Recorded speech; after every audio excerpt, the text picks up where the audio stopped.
चिड़िया और राजा की दर्द भरी कहानी। जंगल में बरगद के ऊंचे पेड़ पर एक चिड़िया घोंसला बनाकर अपने दो बच्चों के साथ रहती थी। एक दिन तूफान आया और बरगद का वह पेड़ गिर गया। पेड़ में दबकर चिड़िया मर गई, लेकिन सौभाग्य से उसके दोनों बच्चे बच गए। तेज हवा चिड़िया के एक बच्चे को उड़ाकर एक गुफा के पास ले गई, जहां डाकू रहा करते थे। चिड़िया का दूसरा बच्चा ऋषि मुनियों के आश्रम के पास जाकर गिरा। समय बीतने लगा और दोनों बच्चे बड़े होने लगे। कई महीने बीत चुके थे। एक दिन एक राजा जंगल में शिकार करने आया और रास्ता भटक गया। वह बहुत थका हुआ था।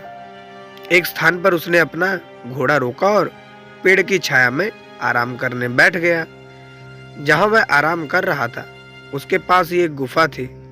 राजा ने आंख बंद ही की थी कि जिस पेड़ के नीचे वह आराम कर रहा था, उस पर बैठी चिड़िया बोल पड़ी, जल्दी आओ, जल्दी आओ।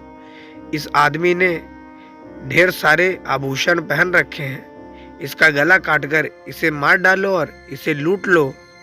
यह सुनकर राजा हैरान रह गया। तभी उसे गुफा के अंदर कुछ आहट महसूस हुई। खतरा भांपते ही वह अपने घोड़े को सरपट दौड़ाता हुआ वहां से दूर निकल गया।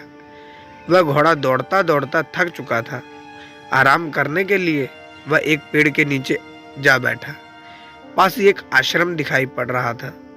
उसके नीचे बैठते ही पेड़ की एक डाली पर बैठी चिड़िया बोल पड़ी, राजन, आपका स्वागत है। इस समय आश्रम में कोई नहीं है, ऋषि बाहर गए हैं, किंतु आप अंदर जाकर आराम करिए, कुछ देर में ऋषि आते होंगे। राजा ने सिर उठाकर चिड़िया को देखा। वह हूबहू पहले वाली चिड़िया की तरह ही दिख रही थी।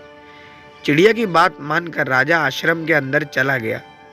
कुछ देर में ऋषि आश्रम लौट आए। राजा ने उन्हें प्रणाम किया। ऋषि ने राजा के लिए भोजन पानी का प्रबंध किया।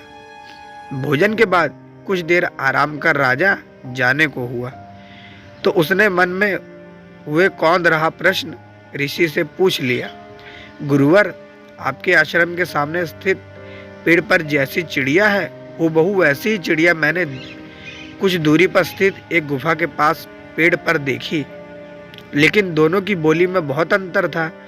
मैं हैरान हूँ कि एक जैसी चिड़िया होने के बाद भी दोनों में इतना अंतर। राजन, वह दोनों एक ही चिड़िया से जन्मे थे और तूफान में बिछड़ गए थे। एक डाकुओं की गुफा के पास उनके संगत में बड़ी हुई और उनकी बोली सीख ली। एक हम ऋषियों के संगत में बड़ी हुई और हमारी बोली सीखी। सब संगत का खेल है। सीख, हमारी संगत हमारे आचरण, व्यवहार और जीवन पर अत्यधिक प्रभाव पड़ता है।